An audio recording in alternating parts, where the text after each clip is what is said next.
लगेगा। फटाफट तरीके से बढ़िया वाला रिवीजन शुरू करते हैं अपन लोग, एनर्जेटिक, सुपर एनर्जेटिक, बढ़िया वाला। Audit of NBFC. सबसे पहले एनबीएफसी का फुल फॉर्म जानो, नहीं तो चैप्टर पढ़ के करोगे क्या। मैंने बोला एनबीएफसी का फुल फॉर्म है non banking financial company. Sir ये नॉन बैंकिंग है, यानी ये बैंक नहीं है, ठीक है सर। हाँ, एनबीएफसी की डेफिनेशन क्या होती है, मैंने बोला आरबीआई एक्ट ऐसा बोलता है कि एनबीएफसी एक ऐसा फाइनेंशियल इंस्टीट्यूशन है विच इज कंपनी। अभी वो तो नाम में पता चल रहा है, नॉन बैंकिंग फाइनेंशियल कंपनी। वापस से फिर बकवास करी इन लोगों ने, इनको शांति थोड़ी है। Non banking institution which is company, वापस से जो बोल चुका थे। हाँ सर, इसका प्रिंसिपल बिजनेस पता है क्या होता है, सब लोग करेंगे, पैसा लेना पैसा देना, पैसा लेना पैसा देना, यानी कि डिपॉजिट को रिसीव करना और लेंडिंग करना। मैंने बोला ठीक है, या तो फिर कोई भी दूसरा इंस्टीट्यूशन जो कि गेजेट में बोला है कि भाई ये एनबीएफसी है तो वो एनबीएफसी बन जाएगा, सिंपल है। प्रिंसिपल बिजनेस क्राइटेरिया क्या है, जिसको मैं बोलता हूं 50% क्राइटेरिया या 50-50 टेस्ट भी मैं इसको बोलता हूं। कंपनी को मैं तभी एनबीएफसी मानूंगा, कंपनी को मैं तभी एनबीएफसी मानूंगा अगर तो उसके financial assets are more than 50% of total assets. बात समझ में आती है। हाँ सर, और उसकी financial income is more than 50% of gross income, ठीक है। हाँ, एक बात समझना, जब मैं टोटल एसेट्स लूंगा ना, टोटल एसेट्स यानी कि जब मैं बोल रहा हूं financial assets are more than 50% of total assets, तो टोटल एसेट्स में से मैं इंटेंजिबल एसेट्स को उड़ा दूंगा, उसमें से माइनस कर दूंगा, ठीक है। हाँ सर मैं समझ गया। और ये मोर देन 50 तक है भाई, इक्वल टू 50 तक नहीं है, ठीक है सर। हाँ, दोनों कंडीशन फुलफिल होनी चाहिए। सर ये आपको जो फिगर्स देखने हैं ना, टोटल एसेट्स का फिगर, फाइनेंशियल इनकम का फिगर, ग्रॉस इनकम का फिगर, फाइनेंशियल एसेट का फिगर, ये लास्ट ऑडिटेड बैलेंस शीट के डेट के देखने हैं आपको, last audited balance sheet date, ठीक है। हाँ, दोनों क्राइटेरिया फुलफिल होंगे ना, तभी जाके आप बनोगे एनबीएफसी। और बैंक का बाप कौन, आरबीआई। एनबीएफसी का भी बाप कौन, आरबीआई। सर एक क्वेश्चन आता है अपने को, registration and regulation of NBFC, उसमें पता है क्या बोला है, no NBFC is allowed to commence और कैरी ऑन बिजनेस। आप धंधा कर ही नहीं सकते हो एनबीएफसी का without obtaining certificate of registration by RBI. ए एनबीएफसी चल जाके आरबीआई का सर्टिफिकेट लेकर आ, और नेट ओन फंड कितना होना चाहिए आपका, मिनिमम 10 करोड़। लेकिन कुछ एनबीएफसी अपन ने पढ़ी थी जिनका 2 करोड़ था, कौन सी होती है वो आगे आके देखेंगे अपन। कैटेगरीज ऑफ एनबीएफसी देखो, दो तरह के एनबीएफसी, एक डिपॉजिट लेती है, एक डिपॉजिट नहीं लेती, deposit taking and non deposit taking. जो डिपॉजिट लेके बैठी है वो तो एन मस्त शांति से जूस पी रही है, लेकिन जो डिपॉजिट नहीं लेके बैठी ना, जो डिपॉजिट नहीं लेके बैठी ना, बात बड़े ध्यान से समझना, जो डिपॉजिट नहीं ले, भाई साहब गुजरात में तूफान आ रहा है, बादल एकदम बाप रे बाप खतरनाक, सांसें अटका दी यार इसने तो।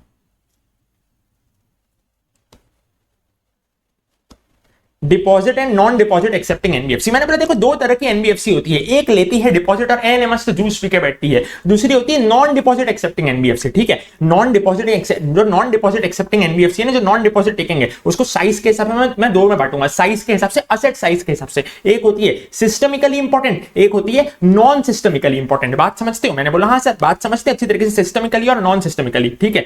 कंपनीज एग्जेम्प्टेड फ्रॉम रजिस्ट्रेशन, कौन सी ऐसी कंपनी है जो कि एनबीएफसी नहीं है, उनको मैंने एग्जेम्पशन दे दिया, जाओ तुम मौज करो। मैंने बोला देखो ये है कुछ कंपनियां, 2-3 बार रीड मार लेना, ज्यादा माथाफोड़ी करने की जरूरत नहीं है, एमसीक्यू में पहचानने को आ गया तो आ गया, ठीक है सर। हाँ, माथाफोड़ी करने की जरूरत नहीं, खाली रीड मार लेना। Housing finance institution, merchant banking company, stock exchange, stock broking, sub broking company, venture capital fund company, Nidhi company, insurance company, chit company, micro finance company, securitisation and reconstruction company, mutual benefit company, core investment company, alternative investment fund company. अब मेरी बात को बड़े ध्यान से समझना, core investment company है ना, उसमें एक छोटा सा पॉइंट था, देखो सर सिंपल है, कोर इन्वेस्टमेंट कंपनी की अगर asset size less than 100 crore है तो भाई मैंने उसको बोला तेरे को एग्जेम्पशन।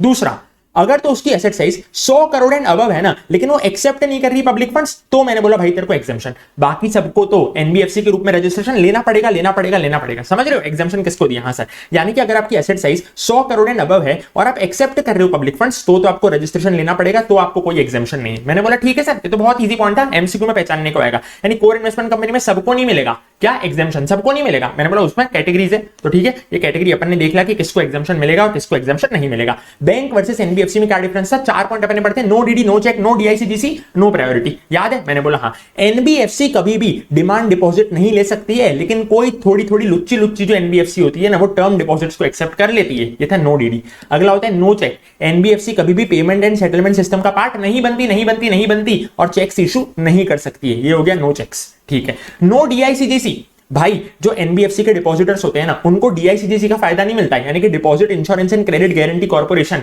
वाला फायदा नहीं मिलता है, इनको डिपॉजिट इंश्योरेंस फैसिलिटी नहीं मिलती है। ये किसको मिलती है? खाली बैंक वालों को मिलती है, ठीक है, बैंक के जो डिपॉजिटर्स होते हैं ना उनको ही मिलती है। Deposit insurance and credit guarantee corporation का फायदा नहीं मिलता है हमारे एनबीएफसी वाले डिपॉजिटर्स को, डिपॉजिट इंश्योरेंस फैसिलिटी नहीं मिलती। जो मैंने बताया ना 5 लाख तक के आपके रुपए सेव रहते हैं बहुत सारे। और नो प्रायोरिटी, नो प्रायोरिटी का मतलब क्या है? एनबीएफसी में कोई प्रायोरिटी सेक्टर नहीं होता, जैसे कि बैंकों में होता है ना, एजुकेशन लोन इतना देना ही पड़ेगा, एग्रीकल्चर लोन इतना देना ही पड़ेगा, तो मतलब एनबीएफसी में ऐसा कोई मिनिमम एक्सपोजर नहीं होता है प्रायोरिटी सेक्टर वालों को। अगला क्वेश्चन इतना इंपॉर्टेंट नहीं था, मैंने बोला था पूरा नहीं पूछेंगे। Question number 6, audit procedures. Memory technique क्या थी? बिजनेस का इंटरनल रजिस्ट्रेशन एनबीएफसी, ये थी मेमोरी टेक्निक। बिजनेस बोले तो एसर्टेन करना है बिजनेस ऑफ कंपनी, 3 पॉइंट लेके चलने का। कैसे एसर्टेन करूंगा? मेमोरेंडम आर्टिकल पढ़ूंगा, मिनट्स ऑफ बोर्ड मीटिंग पढ़ लूंगा और डिस्कशन कर लूंगा मैनेजमेंट के साथ। 2 चीजें पढ़ूंगा, मेमोरेंडम आर्टिकल और मिनट्स ऑफ बोर्ड मीटिंग, और एक मैं डिस्कशन कर लूंगा मैनेजमेंट के साथ। ठीक है सर, हो गया। अगला evaluation of internal control system. Sir internal control system में मैंने पता है क्या बोला? अकाउंटिंग सिस्टम देखना, ए मैनेजमेंट, चल तेरी जिम्मेदारी। इंटरनल कंट्रोल देखना, ए मैनेजमेंट, चल तेरी जिम्मेदारी। मैं तो ये सब देखता ही नहीं हूं। सर इंटरनल कंट्रोल करोगे तो क्या फायदा होगा? मैंने बोला लूप होल आइडेंटिफाई कर पाओगे, डिसीजन मेकिंग कर पाओगे, बस बाकी क्या कुछ पढ़ने की जरूरत नहीं थी। लूप होल आइडेंटिफाई करके डिसीजन मेकिंग ले पाओगे, यही फायदा था इंटरनल कंट्रोल को इवैल्यूएट करने का। मैं कहा हाँ सर मजा आ रहा है, बहुत अच्छी तरीके से हो रहा है। ठीक है, ये था क्या अपना मेमोरी टेक्निक का क्या था? पहला बिजनेस, तो पहला पढ़ा बिजनेस, दूसरा क्या था? इंटरनल, तो अपन ने पढ़ा इंटरनल। अब आता है रजिस्ट्रेशन। मैंने बोला भाई इससे इजी तो कुछ था ही नहीं, इससे इजी तो कुछ था ही नहीं सर। रजिस्ट्रेशन में मैंने आपको 3 पॉइंट पढ़ाए थे, याद है? पहला 50% क्राइटेरिया मीट होना चाहिए, हाँ sir. Certificate of registration obtain होना चाहिए, हाँ sir. Net own fund minimum 10 crore होना चाहिए, हाँ सर। बस ये 3 ही पॉइंट आप लोग को याद करके चलने थे। मैंने बोला हाँ इतना इंपॉर्टेंट नहीं है एग्जामिनेशन पॉइंट ऑफ व्यू से। ये था रजिस्ट्रेशन विद आरबीआई। अब जो है ना उसका अलग क्वेश्चन आ सकता है एनबीएफसी। क्या थी act? NBFC, acceptance of public deposits, RBI directions 2016 में। आपको 6R चेक करने हैं, वो कौन से 6R है तुम मेरे को बताओ, एग्जाम में आएगा कौन सी चीजें चेक करनी है। सिंपल है, सब लोग घर पे चल जाएंगे या जोर से लिखेंगे, और जोर से चल जाएंगे या चैट बॉक्स में लिखेंगे। Return, resolution, register, rating, interest, commercial. 6R है, ठीक है। Return, resolution, register, rating, interest, commercial. Sir return पे आओ, सर रिटर्न पे आओ। मैंने बोला भाई चेक करके आओ कि एनबीएफसी ने अपने रिटर्न टाइम पे भरे कि नहीं भरे। हिंदी में याद करते हुए चलो, इंग्लिश कहीं भाड़ में तेल लेने, अपन तो हिंदी में याद करते हुए चलेंगे। देखो सिंपल है, एनबीएफसी ने टाइमली अपने रिटर्न्स भरे हैं या नहीं भरे, ये था अपना रिटर्न। दूसरा पता है क्या? रेजोल्यूशन। वो एनबीएफसी जो कि पब्लिक डिपॉजिट एक्सेप्ट नहीं करती है। भाई देख ले, तूने बोर्ड रेजोल्यूशन एक्सेप्ट किया है, तूने बोर्ड रेजोल्यूशन पास किया है क्या? पता है क्या बोर्ड रेजोल्यूशन? मैंने आज तक ना दारू को हाथ लगाया है, ना मैं आगे आने वाले जिंदगी में दारू को हाथ लगाऊंगा। सिंपल है। देखो भाई ये एनबीएफसी है, इसने अभी तक है ना पब्लिक डिपॉजिट एक्सेप्ट नहीं किए, नॉट एक्सेप्टिंग पब्लिक डिपॉजिट, ठीक है। ये NBFC not accepting public deposit. तो भाई तेरे को बोर्ड रेजोल्यूशन पास करना पड़ेगा। पता है क्या? कि भाई मैंने आज तक ना दारू को हाथ लगाया, यानी कि neither I have accepted any public deposit nor would I accept any public deposit. ना तो मैंने अभी तक पब्लिक डिपॉजिट एक्सेप्ट किया, ना ही जिंदगी में आगे पब्लिक डिपॉजिट एक्सेप्ट करूंगी। तो खाली चेक कर लेना आपको एज ए ऑडिटर कि भाई उन लोगों ने बोर्ड रेजोल्यूशन पास किया है कि नहीं पास किया। ठीक है सर, ये हो गया मेरा रेजोल्यूशन। फिर अगला क्या आता है सर? रजिस्टर। रजिस्टर में अपन ने क्या देखा था? वेरीफाई करना है डिपॉजिट रजिस्टर और उसके अंदर के पर्टिकुलर्स को टेस्ट चेक कर लेना है। सारे चेक मत करने बैठ जाना पागलों की तरह। अगला क्या आता था? इंटरेस्ट। याद है? टेस्ट चेक करना है, इसको भी सारे मत चेक करना, टेस्ट चेक करना। इंटरेस्ट कैलकुलेशन ही देखने के लिए कि एक्सेस इंटरेस्ट तो अपन ने पे नहीं कर दिया, हाँ सर देखा था अपन ने। अगला देखा था कमर्शियल। याद है? मैं था एनबीएफसी एक्सेप्टिंग पब्लिक डिपॉजिट, यानी मेरे पास पब्लिक डिपॉजिट आया, उसको मैंने इन्वेस्ट किया था लिक्विड एसेट्स में, और वो इन्वेस्टमेंट में किधर रख के आया था? शेड्यूल्ड कमर्शियल बैंक के पास रख के आया था। तो ये क्या था? कमर्शियल। ठीक है, कमर्शियल का अपन ने क्या लिया था? कमर्शियल। समझ रहे हो? एनबीएफसी एक्सेप्टिंग पब्लिक डिपॉजिट, उस पैसे से मैंने इन्वेस्टमेंट किया लिक्विड एसेट्स में। ठीक है सर, समझ गया। वो इन्वेस्टमेंट को मैंने किधर रखना है? शेड्यूल्ड कमर्शियल बैंक में रखना है, ये अपन ने चेक किया था। तो देखो हो गए सारे के सारे। अब आता है इंपॉर्टेंट वाला, मोस्ट इंपॉर्टेंट, रेटिंग। इसके ऊपर से क्वेश्चन बनने के पूरे चांस है।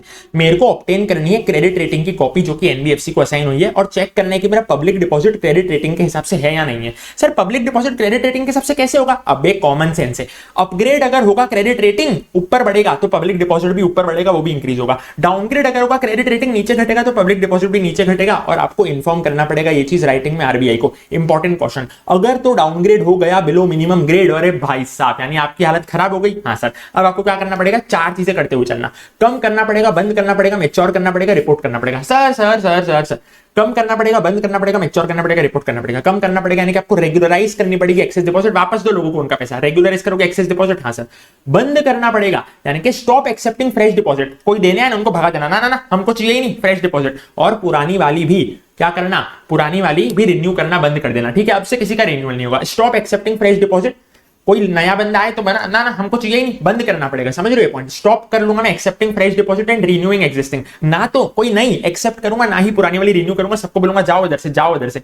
मैच्योर करना पड़ेगा, इसका मतलब पता है क्या, all existing deposit shall run off to maturity, यानी कि यार ठीक है इन जिनका डिपॉजिट पड़ा है उनको मैच्योरिटी तक चलाऊंगा, उसके बाद फिर मैं रिन्यू नहीं करूंगा। और आखिरी रिपोर्ट करना पड़ेगा, यानी कि 15 वर्किंग डे के अंदर अंदर रीजनल ऑफिस ऑफ आरबीआई में जाकर रिपोर्ट मार के आना कि लो भाई अब हमको ये काम नहीं करना है, हमारा डाउनग्रेड हो गया है। ठीक है, क्या हो गया, डाउनग्रेड हो गया, रिपोर्ट कर देना अपनी position regional office of RBI को 15 वर्किंग डेज के अंदर।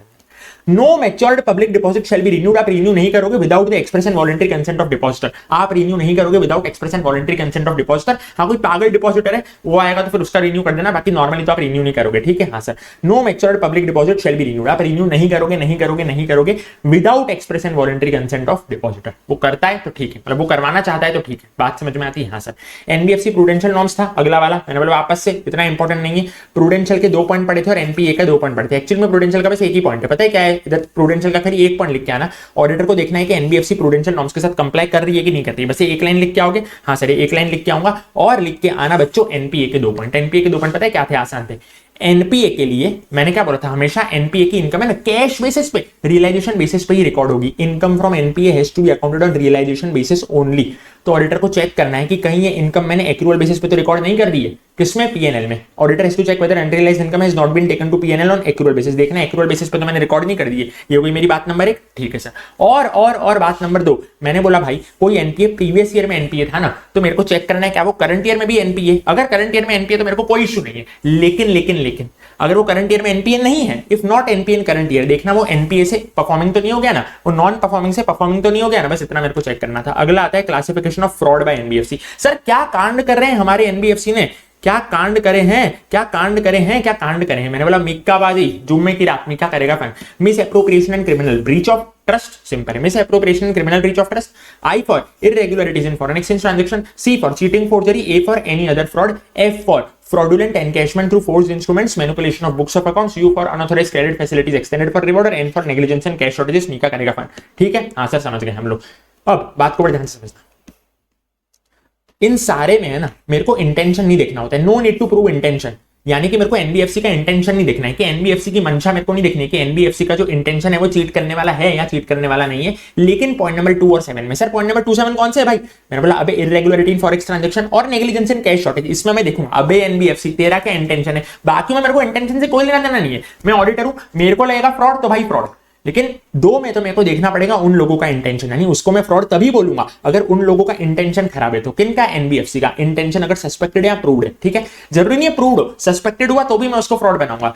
बाकी मैं ऐसे ही मेरे मन से बना सकता हूं, मैं ऑडिटर हूं ना भाई, मेरे ऊपर कोई नहीं है, मैं ऑडिटर हूं, लेकिन 2 में तो भाई मेरे को उनका इंटेंशन देखना पड़ता है, लेकिन उसमें भी एक्सेप्शन है। अब मत देखना इंटेंशन, अगर तो कैश शॉर्टेज मोर देन 10,000 है या कैश शॉर्टेज मोर देन 5,000 है, जिसको डिटेक्ट किया है ओमा ने, ओमा बोले तो officer management auditor and not reported, simple है। हाँ सर, ऑडिट चेकलिस्ट क्या थी, वेरिफिकेशन प्रोसीजर क्या थे, सारे एनबीएफसी के लिए या इन्वेस्टमेंट एंड क्रेडिट कंपनी के लिए, सिंपल था। टेस्ट सीरीज लेने के लिए लोन लिया, चार्जेस दिए, 3 बार कंफर्मेशन आया, ठीक है सर, ये था अपना मेमोरी टेक्निक। टेस्ट चेक करना है मेरे को बिल में पता है किन दोनों को मेरे को बढ़ाना था, किन दोनों को चेक करना था, prices versus stock market quotation को, prices versus stock market quotation, actually में कितना प्राइस है और भाई स्टॉक मार्केट पे कितना, एक्चुअली में मेरे को कितने में पड़ा वो मेरे को जानना है, उसको मैं कंपेयर करूंगा स्टॉक मार्केट कोटेशन से। ठीक है, टेस्ट चेक में करना है बिल में क्या होगा, prices versus stock market quotation, ये होगा मेरा टेस्ट।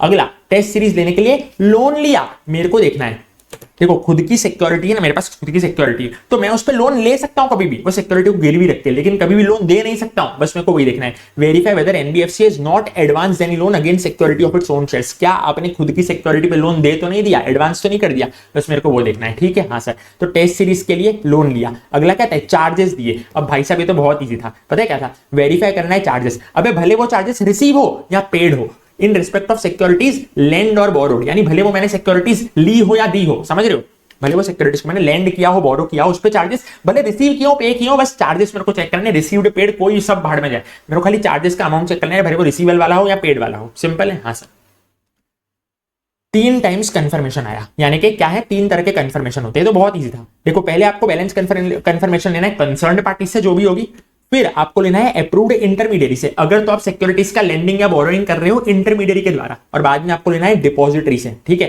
3 जनों से मेरे को बैलेंस कंफर्मेशन लेना था। पहले कंसर्न पार्टी से लिया था, हाँ सर, फिर इंटरमीडियरी से लिया था, फिर डिपॉजिटरी से लिया था। डिपॉजिटरी से कब लिया था? अगर तो वो डिपॉजिटरी मेरी सिक्योरिटीज होल्ड कर रहा था तो। बस इतना ही था इसका आंसर। हाँ सर। इंड एस की एप्लीकेबिलिटी अपन ने देखी थी। देखो एक सार निकाला था अपन ने, भाई तू लिस्टेड है ना, लिस्टेड है भाई, लोग तेरे पे भरोसा कर रहे हैं तो तेरे को इंडेक्स लगेगा ही लगेगा। अनलिस्टेड के केस में लेस देन 250 करोड़ का अगर नेटवर्थ हुआ ना, लेस देन 250 करोड़ का, तो भाई एग्जाम्पशन मिल जाएगा, नहीं तो लगेगा इंडियस। तुम समझ रहे हो, यही था सार। अगर तुमको अंदर का नहीं पढ़ना हो तो आओ अंदर का पढ़ा देता हूं। तो भी अकाउंटिंग पीरियड बिगिनिंग 1 अप्रैल 18, 1 अप्रैल 18 को सरकार ने क्या बोला, भाइयों चाहे तुम लिस्टेड हो चाहे तुम अनलिस्टेड हो, अगर तुम्हारा नेटवर्थ 500 करोड़ एंड मोर जाता है ना, तो तुमको मैं लगा दूंगा इंडियस। ठीक है, हाँ सर समझ गया। फिर उन तुम्हारी खाली तुमको नहीं लगाऊंगा, सबकी लगाऊंगा भाई, मैं सबकी लंका लगाऊंगा, यानी तुम्हारी होल्डिंग को भी लगा दूंगा इंडेक्स, तुम्हारी सब्सिडरी को भी, तुम्हारी जॉइंट वेंचर को भी, तुम्हारी एसोसिएट की। बाद में सरकार ने क्या बोला, देखो भाई पहले तो मैंने खाली 500 करोड़ वाले लिस्टेड को बोला था ना, अब मैं सारी लिस्टेड को बोल रहा हूं, बाकी सारे लिस्टेड को भी मैंने कवर कर लिया। और अनलिस्टेड एनबीएफसी की मैंने लिमिट घटा के 500 करोड़ से 250 करोड़ कर दी, 500 करोड़ से 250 करोड़ कर दी। और भाई मैं कह रहा हूं खाली तुम्हारी लंका नहीं लगाऊंगा, सबकी लंका लगा दूंगा, सबको इंडेक्स लगा दूंगा, holding, subsidiary, joint venture, associate. बात समझ आती है? मैंने बोला हाँ सर, यानी खाली जब इंडेक्स एप्लीकेबल होगा तो तुमको नहीं होगा, पूरे दुनिया जहां को हो जाएगा, तुम्हारी होल्डिंग को, सब्सिडरी को, जॉइंट वेंचर को, एसोसिएट को। ठीक है, अगला क्वेश्चन इंपॉर्टेंट था, मैंने बोला देखो शेड्यूल 3 होता है, शेड्यूल 3 में डिवीजन 3 जो होता है वो एनबीएफसी का होता है और डिवीजन 2 जो होता है वो अदर का होता है। तो 3 एनबीएफसी अपन ने ऐसे याद रखा था। हाँ सर, हाँ सर, हाँ सर। सर मेमोरी टेक्निक भी इसकी बहुत जबरदस्त थी सर, बहुत जबरदस्त थी। PNL, balance sheet, trade receivable, condition disclose, PNL, balance sheet, trade receivable, CD, ऐसे अपन ने याद रखा था। मैंने बोला हाँ सर, याद तो रखा था अपन ने। अब देखो पहला क्या था, बैलेंस शीट। क्या बोल रहा था, एनबीएफसी जब अपनी बैलेंस शीट बनाएगी ना तो लिक्विडिटी ऑर्डर में आइटम्स दिखाती है। ठीक है, नॉर्मल में ऐसा होता है क्या? नहीं नहीं सर, नॉर्मल में तो ऐसा नहीं होता है। बात समझ रहे हो? मैंने बोला हाँ सर, वो लोग अपनी लिक्विडिटी ऑर्डर में दिखाते हैं एनबीएफसी वाले। ये था अपना बैलेंस शीट वाला। फिर पीएनएल वाला पता है क्या था? पीएनएल वाला जो अंदर का माल पानी होगा ना, रेवेन्यू फ्रॉम ऑपरेशंस का और अदर कॉम्प्रिहेंसिव इनकम का, वो नॉर्मली नोट्स टू अकाउंट्स में दिखाया जाता है। लेकिन वो ये लोग क्या बोल रहे हैं एनबीएफसी वाले, हम तो face of statement of PNL में दिखाएंगे, हम तो थोबड़े पे दिखाएंगे भाई, पीएनएल के ऊपर ऊपर ही दिखा देंगे, हम नोट्स टू अकाउंट्स में जाएंगे ही नहीं। बात समझ रहे हो मेरी बात को? वो लोग बोल रहे हैं item of revenue from operations and other comprehensive income जो है वो फेस पे दिखाएंगे, on the face of statement of PNL instead of showing them as part of notes. Notes में हम नहीं दिखाते भाई साहब। ठीक है, ये हो गया मेरा पीएनएल बैलेंस शीट, इजी था। हाँ सर। अगला आ रहा था अपना ट्रेड मेमोरी टेक्निक में। अगर अपन देखें तो ट्रेड वाला क्या था? ट्रेड वाला काफी इजी था। सेपरेट डिस्क्लोजर मेरे को देना पड़ेगा ऐसे ट्रेड रिसीवेबल का जिनके नियत में खोटे यानी कि significant increase in credit risk, जो कि मेरे को पैसा नहीं देने वाले एनबीएफसी वाले बोलते हैं, हम उनका सेपरेट डिस्क्लोजर करेंगे। ठीक है, अगला क्या था सर जी? रिसीवेबल एलएलपी वाला पॉइंट अगर आपको याद हो तो हाँ सर, एनबीएफसी को सेपरेट डिस्क्लोजर करना पड़ता है। कौन से हेड में करोगे भाई साहब? रिसीवेबल्स हेड में करना। डेट्स ड्यू फ्रॉम एलएलपी, कोई भी पैसा अगर एलएलपी से आने वाला हो ना, अबे सारी एलएलपी लूंगा क्या? मैंने बोला ना जी ना। जिस एलएलपी में वो एनबीएफसी का डायरेक्टर, पार्टनर या मेंबर होगा, रिपीट अलोंग विथ मी, जिस एनबीएफसी में जिस एलएलपी में वो एनबीएफसी का डायरेक्टर, पार्टनर, मेंबर होगा, यानी कि एलएलपी बोलेगी कि भाई मैं सेपरेट डिस्क्लोजर करूंगी उन पैसों का जो कि मेरे को एलएलपी से आने वाला है, नॉर्मल एलएलपी से आने वाला है उसका नहीं। जिस एलएलपी में वो एनबीएफसी का डायरेक्टर, पार्टनर या मेंबर होगा, यानी कि वो एलएलपी में बंदा ऊपर वाला एकदम पार्टनर होगा तो भी चलेगा, या नॉर्मल सादा मेंबर होगा तो भी चलेगा, सिंपल है। उसके बाद क्या आता है सर? सी और डी, यानी कि कंडीशन और डिस्क्लोज। मैंने क्या बोला पता है? Condition for distribution for statutory reserves have to be separately disclosed in notes. अरे सर यानी स्टैट्यूटरी रिजर्व्स को जब बांटना हो ना पब्लिक में तो उसकी कंडीशन मेरे को सेपरेटली दिखानी पड़ेगी नोट्स टू अकाउंट्स में। किसमें सर? एनबीएफसी में sir. Condition for distribution for statutory reserves, अगर स्टैट्यूटरी रिजर्व्स मेरे को बांटना हो, डिस्ट्रीब्यूट करना हो तो उसकी कोई कंडीशन हो ना, तो वो मेरे को दिखानी पड़ेगी नोट्स में। हाँ सर, यानी बांटने की कोई कंडीशन वगैरह हो तो। और फिर आखिरी क्या था? डी बोले तो डिस्क्लोज। डिस्क्लोज वाला तो भाई बहुत इंपॉर्टेंट पॉइंट था, टेस्ट और अंडरस्टैंडिंग पर इसका क्वेश्चन भी अपन आज देखने वाले हैं। NBFC is required to separately disclose by way of note to account के रूप में क्या करना पड़ेगा? डिस्क्लोजर करना पड़ेगा। पता है क्या का?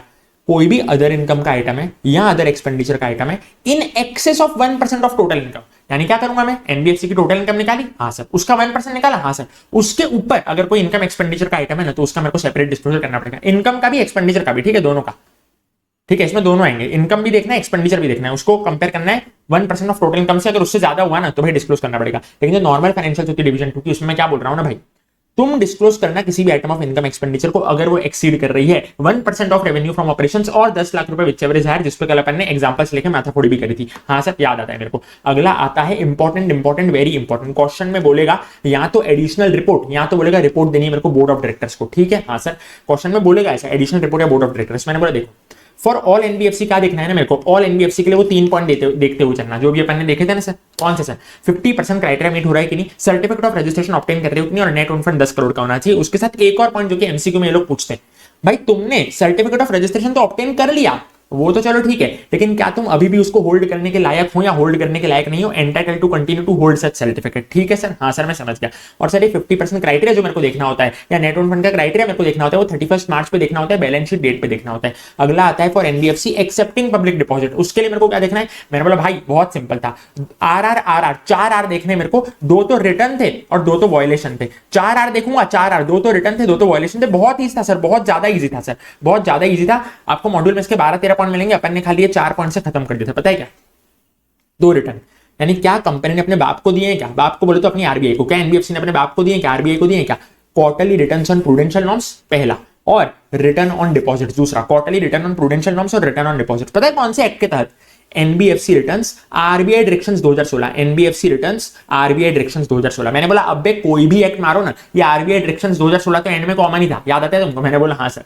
अगले 2 पॉइंट क्या आते हैं? Violation violation violation. Sir what do you mean by violation? मैंने कहा भाई बहुत सिंपल था, क्या कंपनी ने वॉयलेट किया है क्या restriction on acceptance of public deposit as per NBFC acceptance of public deposits RBI directions 2016। क्या आपने रिस्ट्रिक्शन वॉयलेट किया है क्या? रिस्ट्रिक्शन वॉयलेट किया है क्या on acceptance of public deposit? और दूसरा रीपेमेंट वॉयलेटेड, यानी आपने अभी तो एक्सेप्ट कर लिया पब्लिक डिपॉजिट, मस्त खाना वाना खा लिया, लेकिन जब रीपेमेंट देने की बारी है तो आपने डिफॉल्ट कर दिया। समझ रहे हो? क्या कंपनी ने डिफॉल्ट किया है क्या प्रिंसिपल या इंटरेस्ट के रीपेमेंट में? मैंने बोला हाँ सर ये तो बहुत ज्यादा ही इजी था, समझ गए। 4 प्रकार के आर थे। उसके बाद अपन ने देखा था for NBFC not accepting public deposit, एकदम एकदम अबे कॉमन सेंस वाले पॉइंट थे भाई, कॉमन सेंस वाले। मैंने भी क्या बोला था? मैंने आज तक ना दारू को हाथ लगाया है और मैं ना ही आगे भी दारू को हाथ लगाऊंगा, ये मैं प्रतिज्ञा लेता हूं। बोला था मैंने, अगर आप एनबीएफसी एक्सेप्ट नहीं करते हो ना पब्लिक डिपॉजिट, आप एनबीएफसी एक्सेप्ट नहीं करते पब्लिक डिपॉजिट, तो आपको बोर्ड रेजोल्यूशन पास कराना पड़ेगा कि भाई मैंने ना आज तक पब्लिक डिपॉजिट लिए हैं ना आगे लूंगा। तो बस वही चेक करना है कि बोर्ड रेजोल्यूशन पास हुआ है कि नहीं हुआ है। फिर कहीं आपने चोरी छुपे एक्सेप्ट तो नहीं कर लिया, कहीं चोरी छुपे आपने दारू को हाथ तो नहीं लगा लिया। बात समझ रहे हो? मैंने बोला हाँ company has accepted public deposit, check करना है, भले आप नॉट एक्सेप्टिंग हो, लेकिन कहीं चोरी छुपे ऐसा तो नहीं किया। फिर आपने कंप्लाई किया कि नहीं किया प्रूडेंशियल नॉर्म्स के साथ, वो देखना है। और आप माइक्रो फाइनेंस इंस्टीट्यूशन हो या नहीं वो देखना था, सिंपल था। हाँ फिर उसके बाद एक एमसीक्यू के लिए पॉइंट था, अगर आप सिस्टमिकली इंपॉर्टेंट हो, ठीक है, तो मेरे को देखना है कैपिटल एडिक्वेसी रेशियो, यानी इसको मैं बोलता हूं कैपिटल एडिक्वेसी रेशियो या कैपिटल रिस्क एडिक्वेसी रेशियो, जो कि आपने डिस्क्लोज किया फॉर्म एनबीएस 7 में। किसमें सर? फॉर्म एनबीएस 7 में। वो उसका कैलकुलेशन बराबर है कि नहीं, और वो मिनिमम सीएआर या मिनिमम सीआरआर को मीट कर रहा है कि नहीं, यानी कि उसका कैलकुलेशन दूंगा भाई तूने कैलकुलेशन बराबर किया है कि नहीं, और वो मिनिमम सीएआर मिनिमम सीआरआर से मीट कर रहा है कि नहीं। मतलब दोनों का एक ही होता है, कैपिटल एडिक्वेसी रेशियो या कैपिटल रिस्क एडिक्वेसी रेशियो। यानी मिनिमम जो अपन ने कल देखा था ना लिमिट, उतना होना चाहिए उसका। 15% लिमिट नहीं देखी थी अपन ने। मैंने बोला हाँ सर याद आता है। उसके बाद कोई एनबीएफसी उसको छूट दे रखी कि भाई तेरे को सर्टिफिकेट ऑफ रजिस्ट्रेशन होल्ड नहीं करना, भाई तू बिंदास रह, मौज कर जिंदगी में, तो ऑडिटर को ऐसी स्टेटमेंट इंक्लूड करनी पड़ेगी कि तू आरबीआई डायरेक्शन से कंप्लाई कर रही है। बस नॉर्मल अपन ने देखा था, पढ़ते हुए चले थे। उसके बाद अगर तो ऑडिट की रिपोर्ट, ऑडिटर की जो रिपोर्ट है वो अनफेवरेबल है, क्वालिफाइड स्टेटमेंट है, तुम समझ रहे हो, नेगेटिव ओपिनियन में दे रहा हूं, तो मेरे को रीजन भी बताना पड़ेगा। या अगर ऑडिटर ओपिनियन नहीं दे पा रहे हैं तो उसका भी रीजन बताना पड़ेगा। कुछ भी चीज हवा में मत कर लेना। बात समझ आती है? मैंने बोला हाँ। एक्सेप्शन रिपोर्ट अगर दे रहा है ना हमारा ऑडिटर, किसको? बाप को ही देगा ना भाई, आरबीआई को। ठीक है, क्यों दे रहा है एक्सेप्शन रिपोर्ट? क्योंकि एक्ट के साथ कंप्लाई नहीं हुआ था, या तो आप कंप्यूटर पार्ट्स बेच रहे थे या कुछ भी रेडीमेड गारमेंट बेच रहे थे, कुछ भी बेच रहे थे जो कि आपको नहीं करना चाहिए था। ठीक है, इसका आंसर पता है क्या देखा था? अगर तो हमारा ऑडिटर अनफेवरेबल क्वालिफाइड स्टेटमेंट देता है, या तो नॉन कंप्लायंस हो रहा था 3 एक्ट के साथ। कौन सी थी? आरबीआई एक्ट, हाँ sir RBI act, NBFC acceptance of public deposits RBI directions 2016 वाली एक्ट। मैंने बोला हाँ सर। और ये नीचे वाली आओ, NBFC non systemically important non deposit taking company RBI directions 2016, ये वाली। और NBFC systemically important non deposit taking, हाँ बस थांबा। और दूसरा category deposit taking company RBI directions 2016 कर, इस पे बहुत माथाफोड़ी हुई थी कल, अपन ने बहुत डीप डाइव डिस्कशन किया था, क्लास में याद कराया था। हाँ सर समझ में आता है। ये 3 एक्ट में अगर नॉन कंप्लायंस होता है तो उस पर्टिकुलर केस में ऑडिटर जो है हमारा वो बाप को देगा। बाप को, किसको? अबे बाप आरबीआई को क्या देगा? क्वालिफाइड रिपोर्ट देगा। यानी ऑब्लिगेशन है ऑडिटर का कि भाई रिपोर्ट बना के दे मस्त सी, और किसको देके? आरबीआई को दे। किसकी रिपोर्ट है? Unfavourable qualified statement. अभी वही तो पढ़े भाई, एक्सेप्शन रिपोर्ट, कुछ गलतियां हुई है। जब कभी भी आप रिपोर्ट दोगे तो खाली आप कॉन्ट्रावेंशन को रिपोर्ट करोगे, ठीक है, कभी भी आप कंप्लायंस को रिपोर्ट नहीं करोगे, नहीं करोगे, नहीं करोगे, नहीं करोगे, नहीं करोगे। क्लियर है? हाँ सर।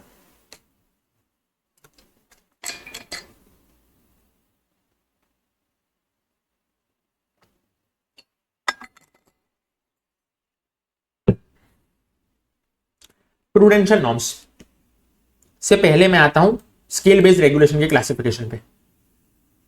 स्केल बेस्ड रेगुलेशन की क्लासिफिकेशन मैंने क्या बोला था भाई, बहुत टाइम लग जाता है बच्चों को, पर अपने को तो 5 मिनट भी नहीं लगेगी रिवाइज करने में, इतनी अच्छी तरीके से अपन ने किया था, याद है? हाँ सर, एनबीएफसी का classification on the basis of scale based regulation. देखो sir, base layer, middle layer, upper layer, top layer AIR था, याद है? All India ranker. NBFC base layer memory technique क्या थी? 1000 पीपीएएएफएफ। सर 1000 पीपीएएफएफ से पहले मैंने बोला आओ तुमको एक चार्ट पढ़ाता हूं, मजा कराता हूं। डिपॉजिट टेकिंग जितनी भी एनबीएफसी है, चल भाई सब मिडल लेयर में फेंको।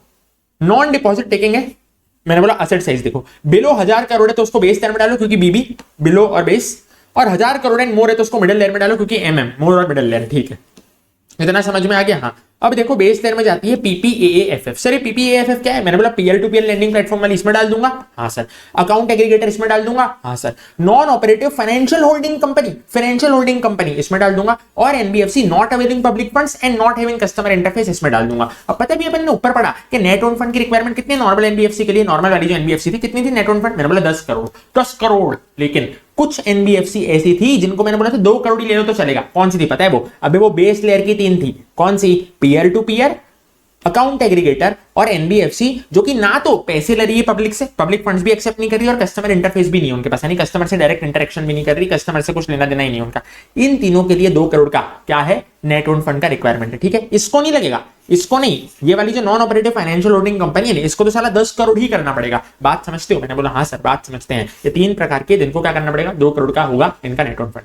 Peer to peer, account aggregator और एनबीएफसी जिसका ना तो पब्लिक फंड एक्सेप्ट कर रही है ना तो कस्टमर इंटरफेस है। क्लियर है? यस सर क्लियर है, क्लियर है, क्लियर है, क्लियर है, क्लियर है। अगली आती है एनबीएफसी मिडल लेयर। ये देखो, ये दोनों तो अपन के चार्ट में करोगे, जो पेपर इधर चार्ट में मस्त माथा फोड़ी की मस्त चार्ट है सर, बेस्ट चार्ट है। बाकी देखो कौन सी होती है? सीची। सीची जो होती है ना, सीची हमेशा मिडल लेयर में जाएगी। सर सीची बोलो तो stand alone primary dealers, infrastructure debt fund NBFC, core investment company, housing finance company और इंफ्रास्ट्रक्चर फाइनेंस कंपनी। बात को बड़े ध्यान से समझना, इंफ्रास्ट्रक्चर दिखाने की किधर डाल देना तुम लोग? मिडल लेयर में डाल देना। ठीक है? हाँ सर। हाउसिंग फाइनेंस कंपनी हमेशा किधर जाती है? मैंने बोला भाई साहब मिडल लेयर में ही जाती है। ठीक है सर, हमको समझ में आती बात। एनबीएफसी अपर लेयर, इधर तो दिमाग लगाना ही नहीं था। मैंने क्या बोला? देखो भाई आरबीआई को लगेगा कि इस पे भाई मेरे को ज्यादा रेगुलेशन लगाने की जरूरत है तो मैं उसको अपर लेयर में डाल दूंगा, और top 10 NBFC in terms of asset size को मैं किसमें डाल दूंगा? अपर लेयर में डाल दूंगा। ठीक है, इररिस्पेक्टिव ऑफ अदर फैक्टर्स, भाई मेरे को लेना देना ही नहीं है वो एनबीएफसी डिपॉजिट टेकिंग है, नॉन डिपॉजिट टेकिंग है, सिस्टमिकली इंपॉर्टेंट है, नॉन सिस्टमिकली इंपॉर्टेंट है, I don't give a dam. मैं भाई टॉप 10 दिखेगी मेरे को साइज के हिसाब से मैं डाल दूंगा उसको अपर लेयर में। टॉप लेयर अभी तो भाई खाली है, लेकिन आरबीआई को अगर लगेगा कि इधर सिस्टमिक रिस्क बढ़ रही है तो टॉप लेयर में वो डालेगा, लेकिन वो अपर लेयर में से निकाल के ही डालेगा, अपर लेयर से निकाल के वो टॉप लेयर में डाल देगा। बात समझते हो? मैंने बोला हाँ सर बात समझते हैं। और इंपॉर्टेंट पॉइंट्स थी कुछ स्पेसिफिक एक्टिविटी के बेस पे। पता है मैंने क्या बोला था? जो सरकारी एनबीएफसी ना, गवर्नमेंट ओन एनबीएफसी तो बहुत ढीले है, कुछ काम नहीं करते, तो ये लोग तो हमेशा बेस मिडल में ही रहेंगे। ठीक है? हाँ सर। तुम्हारी सीची थी ना, सीची, उसमें से एस और आई हमेशा हमेशा हमेशा हमेशा हमेशा मिडल लेयर में रहेगी, और तुम्हारी ची है ना, ची, वो मिडल लेयर में भी रह सकती है, अपर लेयर में भी रह सकती है। बात समझते हो? मैंने बोला हाँ सर बात समझते हैं, इजी है। और एनबीएफसी डिपॉजिट टेकिंग भी मिडल लेयर में जा सकती है, अपर लेयर में जा सकती है। रिमेनिंग एनबीएफसी आईएमएम किसी भी लेयर में इसको फेंक दूंगा। कौन सी आईएमएम? मैंने बोला investment and credit company, micro finance institution, NBFC factors and NBFC mortgage guarantee company. Clear है? हाँ। आखिरी पेज अपन ने कार्ड दिया था, मैंने बोला हाँ सर कार्ड दिया था, इजी था, इजी था, इजी था, ग्रेट था।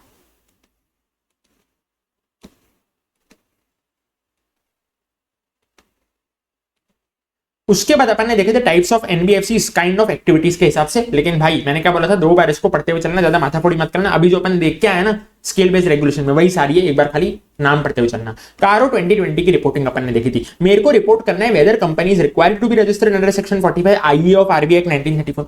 मेरे को देखना है भाई रजिस्ट्रेशन की जरूरत है कि नहीं। 45 आईए ऑफ आरबीआई एक्ट 1934 में रजिस्ट्रेशन की जरूरत है या रजिस्ट्रेशन की जरूरत नहीं है, दोनों में पकड़ूंगा। देखो रजिस्ट्रेशन की जरूरत हुई तो भी कारो में डिस्क्लोज करना पड़ेगा, रजिस्ट्रेशन की जरूरत नहीं हुई तो भी कारो में डिस्क्लोज करना पड़ेगा। नहीं हुई तो बस डिस्क्लोज कर देना। देखो मतलब देखो फॉर एग्जाम्पल मैं क्या बोल रहा हूं, 2 बातें हो सकती है, रजिस्ट्रेशन की जरूरत पड़ सकती है या नहीं पड़ रही है। नहीं पड़ रही तो ठीक है, उधर ही चुप हो जाओ, कारों में रिपोर्ट कर दो कि हाँ भाई नहीं है रजिस्ट्रेशन की जरूरत। अगर पड़ रही है ना तो आपको देखना है कि क्या रजिस्ट्रेशन सर्टिफिकेट ऑब्टेन हुआ है या रजिस्ट्रेशन सर्टिफिकेट ऑब्टेन नहीं हुआ। बस इतना याद रखना था इसमें। याद है? मैंने बोला हाँ सर याद है, याद है, याद है। देखो मेरे को देखना है रजिस्ट्रेशन लेने की जरूरत है कि नहीं, और अगर हाँ तो देखना रजिस्ट्रेशन ऑब्टेन हुआ है कि नहीं हुआ है। 50% क्राइटेरिया चेक कर लेना, नेट ओन फंड का क्राइटेरिया चेक कर लेना। एग्जांपल भी दिया था, मान लो किसी कंपनी का नेट ओन फंड 1.5 करोड़ था, तो मैंने बोला देखो इसको तो रिक्वायरमेंट की मतलब इसको रिक्वायरमेंट ही नहीं है ना भाई, 10 करोड़ का रिक्वायरमेंट है। 10 करोड़ की अपनी लिमिट है, उसके नीचे ही है ना 1.5 करोड़, बस तो तुम वॉच करते को कोई रजिस्ट्रेशन लेने की जरूरत नहीं है, ऐसा रिपोर्ट कर देना, report as per clause number 16। मैं कहा हाँ सर सिंपल सी बात थी, ये तो सर बहुत ज्यादा सिंपल सी बात थी, ठीक है। फिर मैंने बोलता देखो भाई एक प्रो टिप मैंने तुमको दे दी थी, ऑडिट रिपोर्टिंग का क्वेश्चन है, तुम कंफ्यूज हो गए तो क्वेश्चन नंबर 11 से 5 से पॉइंट लिख देना, तुमको मार्क्स मिल जाएंगे। हाँ सर हाँ सर हाँ सर याद आता है। अब अपन ने देखे थे कुछ प्रोविजनिंग रिक्वायरमेंट, लॉस सेट है, एक भी पैसा नहीं आने वाला सर, लॉस है लॉस, 100% प्रोविजन बना दो, खत्म करो। डाउटफुल है, अनसिक्योर्ड है, भाई मैंने तो कुछ सिक्योरिटी रखी नहीं थी, ऐसे ही लोन दे दिया था, 100% आउटस्टैंडिंग में क्या कर दूंगा, प्रोवाइड कर दूंगा 100% प्रोविजन। सिक्योरिटी तो मैं देखूंगा कि भाई पीरियड वो कब तक डाउटफुल है, डाउटफुल पढ़ रहे हैं ना, डाउटफुल एसेट तो पीरियड फॉर विच वो डाउटफुल कितना है, मैंने बोला देखो up to 1 year, 1 to 3 years, more than 3 years, तो परसेंटेज कितना बनाया था, 20 + 30 50 बनाया था, एक में 20 फिर 30 फिर 50, up to 1 year, 1 to 3 years और मोर देन 3 years में मैंने देखा था 20 30 50। सब स्टैंडर्ड है तो 10% का प्रोविजन बना दिया। स्टैंडर्ड में मैंने क्या बोला था, नॉन सिस्टमिकली वाली है तो 0.25% का, और सिस्टमिकली और डिपॉजिट टेकिंग में 0.40% का, यानी कि सर नॉन सिस्टमिकली का एक अलग से एक्ट होता है और सिस्टमिकली वाली का और डिपॉजिट टेकिंग वाली का सेम एक्ट होता है, वो एक अलग से होता है, ठीक है। एक बात याद रखना, नॉन सिस्टमिकली और systemically non deposit taking NBFC होती है, अगर तुमको याद हो तो अपन ने पढ़ा था अभी। हाँ उसके बाद अपन ने देखी थी सारी डेफिनेशंस कि भाई ये क्या होता है, तो मैंने क्या बोला था, इनकम रिकॉग्निशन हर एक एनबीएफसी को क्लासिफाई करना पड़ता है अपना लोन से एडवांस जो भी वो दे रही है, किसमें, स्टैंडर्ड में, सब स्टैंडर्ड में, डाउटफुल में, लॉस में। मतलब स्टैंडर्ड यानी कि भाई मैंने अंबानी को लोन दिया है, कोई रिस्क है ही नहीं, हाँ सर सिंपल था। सब स्टैंडर्ड का मतलब पता है क्या था, वापस से सर इसको बाइफरकेशन करेंगे, वही हमेशा बाइफरकेशन सेम होने वाला है, एक तरफ लूंगा नॉन सिस्टमिकली वाली, दूसरी तरफ लूंगा सिस्टमिकली वाली और डिपॉजिट टेकिंग वाली, ठीक है। मैंने बोला हाँ एक ऐसी एसेट जो कि एनपीए रह चुकी है फॉर अप टू 18 मंथ्स, एक ऐसी एसेट जो कि एनपीए रह चुकी है फॉर अप टू 12 मंथ्स, यानी 18 12 18 12 18 12 18 12 अपन ने देखी थी, ठीक है। हाँ डाउटफुल एसेट का मतलब पता है मैंने क्या देखा था, एक ऐसी एसेट जो कि सब स्टैंडर्ड रह रही है for more than 18 months, for more than 12 months, समझ रहे हो, ये भी वापस से बाइफरकेशन सेम होने वाला है, हमेशा बाइफरकेशन सेम होगा, नॉन सिस्टमिकली वाला और सिस्टमिकली एंड डिपॉजिट टेकिंग वाला। लेकिन एक डिफरेंस तुमने नोट किया, इधर up to 18 months up to 12 months था, इधर more than 18 months more than 12 months था। दूसरा इंपॉर्टेंट डिफरेंस, जब मैं सब स्टैंडर्ड की बात कर रहा हूं ना तो मैं क्या देख रहा हूं, वो एसेट एनपीए रहनी चाहिए for up to 18 month, for up to 12 month, लेकिन जब मैं डाउटफुल की बात कर रहा हूं ना तब मैं सब स्टैंडर्ड देख रहा हूं। तुम बात समझ रहे हो मेरी बात को, मैंने बोला हाँ सर सब स्टैंडर्ड के केस में क्या देख रहा था, एनपीए देख रहा था, और डाउटफुल के केस में क्या देख रहा था, सब स्टैंडर्ड देख रहा था। वापस से सर सब स्टैंडर्ड के केस में क्या देख रहा था, सब स्टैंडर्ड के केस में एनपीए देख रहा था सर, एनपीए, लेकिन डाउटफुल के केस में क्या देख रहा था सर, मैं सब स्टैंडर्ड देख रहा था, ठीक है। हाँ उधर up to 18 month up to 12 month, इधर more than 18 months more than 12 months, ठीक है। लॉस एसेट वो है कि भाई इसमें से मेरे को एक फूटी कौड़ी नहीं आने वाली, भाई मैं तो बर्बाद हो गया, ठीक है, अभी तक रिटर्न ऑफ किया नहीं है लेकिन अब कर देंगे, ठीक है। और फिर अगला होता है एनपीए, साला होता क्या है भाई वो मेरे को बता, मैं वापस से बाइफरकेशन सेम है हमेशा जिंदगी में, एक तरफ नॉन सिस्टमिकली दूसरी तरफ सिस्टमिकली डिपॉजिट टेकिंग। हाँ पैसा मेरे को नहीं आया है, मैंने लोन दिया था लेकिन पैसा मेरे को नहीं आया है, 6 महीने से लेकर के मिनिमम 6 महीना हो गया मेरे को पैसा नहीं आया है, और इधर क्या होता है सिस्टमिकली में मिनिमम 3 महीना हो गया लेकिन मेरे को पैसा नहीं आया है। बात समझते हो, मैंने बोला हाँ। लेकिन लीज रेंटल और हायर परचेज इंस्टॉलमेंट देखोगे ना तो 6 महीने को काट के 12 महीने कर देना, इधर तो हमेशा 3 महीना ही आएगा। तुम देख रहे हो नॉन सिस्टमिकली में हमेशा टाइम पीरियड ज्यादा है, 6 महीना, फिर इधर 3 महीने, सिस्टमिकली डिपॉजिट टेकिंग में हमेशा कम है। इधर भी देखो, इधर 18 महीने, इधर 12 महीने, समझ रहे हो। हाँ सर ये था क्या मेरा, ये था मेरी सारी डेफिनेशंस और इनकम रिकॉग्निशन का क्लासिफिकेशन। अब अगला आता है कैपिटल रिक्वायरमेंट। जिस दिन आईसीआई की सेटअप गई सम पूछ लेगा तुम लोगों को भाई, फिर तुम्हारी फट जाएगी। Every NBFC shall maintain capital ratio, हर एक एनबीएफसी को कैपिटल रेशियो मेंटेन करना है, minimum 15% of risk weighted assets, 15% of risk weighted assets. Sir capital में टियर 1 कैपिटल, टियर 2 कैपिटल दोनों आएगा। सर टियर 1 कैपिटल में मेरा खुद का कैपिटल आएगा इक्विटी, टियर 2 कैपिटल में बाहर का पैसा आएगा, डेट वाला पैसा। सर इसका फॉर्मूला क्या था पता है, capital upon risk weighted assets multiplied by 100। तो फिर मेरा क्या आना चाहिए, इसका आंसर मिनिमम 15% तो आना ही चाहिए। बात समझते हो, मैंने बोला हाँ सर बात समझते हो।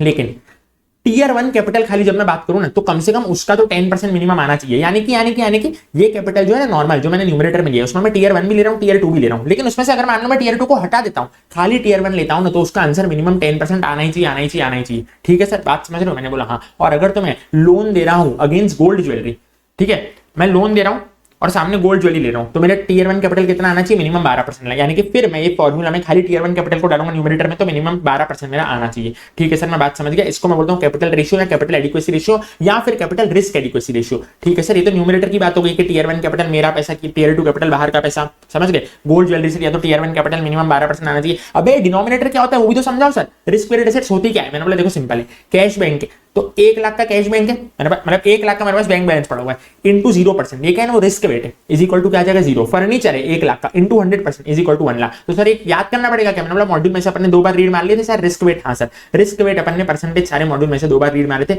आओ फटाफट तरीके से तुमको वो भी रिवाइज कराऊं। 4 कैटेगरी थी, 0%, 20%, 50%, 100%, 0%, 20%, 50% एंड 100%। अगर पेज नंबर मिले तो मेरे को फटाफट से बता देना तो फिर मैं उधर जंप कर पाऊं बच्चों।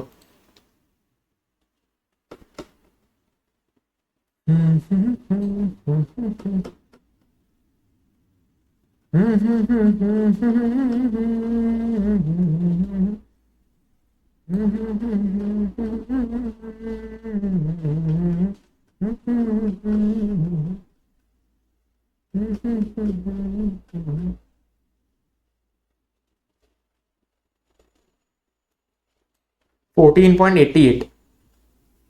Great, thanks thanks thanks. ये थे अपने रिस्क वेटेड एसेट्स। ठीक है सर, ठीक है सर, समझ गए समझ गए। आओ आओ आओ। मैंने बोला कैश बैंक, अबे बैंक में ही पढ़ा है ना एफडी। अरे भाई मेरा ये बैंक में ही तो पढ़ी है। अबे सर्टिफिकेट ऑफ डिपॉजिट, अरे भाई मेरे ये क्या रिस्क है भाई, 0%। मेरे ही तो है सब कैश बैंक, मेरा पैसा जब भी जाके उठा के ले आऊंगा, सिंपल है। अप्रूव्ड सिक्योरिटी है, टेंशन लेने की जरूरत ही नहीं, सरकार ने अप्रूव करी है, 0% की रिस्क है। ठीक है, अगला अगला अगला, लोन टू स्टाफ, अरे मेरा ही आदमी है, 0% की रिस्क है। Loan advance fully security, tension नहीं है, आज दे दिया है मैंने लोन एडवांस, लेकिन भाई कुछ लोचा हो भी गया तो उसकी सिक्योरिटी तो पड़ी है, 0% की रिस्क है, कोई टेंशन ही नहीं है। अगला अगला, इनकम टैक्स डायरेक्टेड रिसोर्स, अरे सरकार अपना ही बंदा है ना, मोदी को ही दिया है। एडवांस टैक्स पेड मोदी को ही दिया है। इंटरजोन गवर्नमेंट सिक्योरिटी, अरे गवर्नमेंट की सिक्योरिटी मोदी अपना ही आदमी है, 0% की रिस्क है, इसमें कोई टेंशन है ही नहीं। हाँ सर।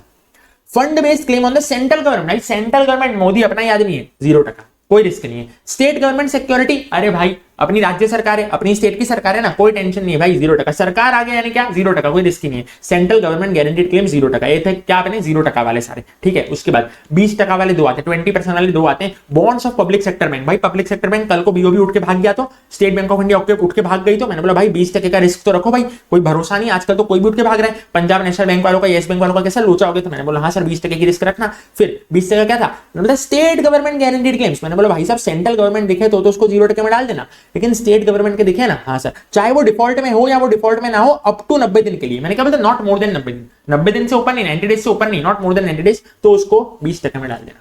बात समझ रहे हो, मैंने बोला हाँ। और 50% में एक ही था, इफ यू रिमेंबर 50% में एक ही था, मैंने बोला पब्लिक प्राइवेट पार्टनरशिप थी। ठीक है, और क्या था, कोई इंफ्रा प्रोजेक्ट थे, over year of commercial operation, एक साल से ज्यादा चल रहे थे, तो मैंने बोला था वो 50%। इन सबको छोड़ के सारे के सारे किस में आ जाएंगे, मैंने बोला 100% रिस्क में आ जाएंगे। एक और बात अपन ने स्पेशल पॉइंट देखा था, जब स्टेट गवर्नमेंट के guaranteed claims more than 90 days होंगे ना, तो भी वो किस में आ जाएंगे, 100% में आ जाएंगे। बात समझ में आ, देखो अगर तो वो एफडी, कैश एंड बैंक, सब बैंक के पास पड़ा हो ना ओ बच्चों, तो ये 0% की रिस्क है भाई, मेरे को कोई जिंदगी में रिस्क है ही नहीं। लेकिन अगर वो एफडी, सर्टिफिकेट ऑफ डिपॉजिट, ऐसे बॉन्ड्स ऑफ ये पब्लिक फाइनेंशियल इंस्टीट्यूशन के उधर पड़ा हो ना मेरी एफडी, तो फिर पूरा रिस्क आ जाएगा। तुम समझ रहे हो, यानी एफडी, कैश एंड बैंक खाली मेरे को मेरे बैंक के उधर ही देखना है, खाली इतनी बात समझे तुम। ओ मेरे भाइयों बहनों, जोरदार रिवीजन, मजा आया, माइंड ब्लोइंग, थैंक्स यार, ये तुम्हारा जोश देख के एकदम मैं एकदम खुश हो जाता हूँ। Thank you so much sir, बहुत मस्त, ग्रेट ग्रेट, मजा आया, बेस्ट रिवीजन, अरे थैंक यू।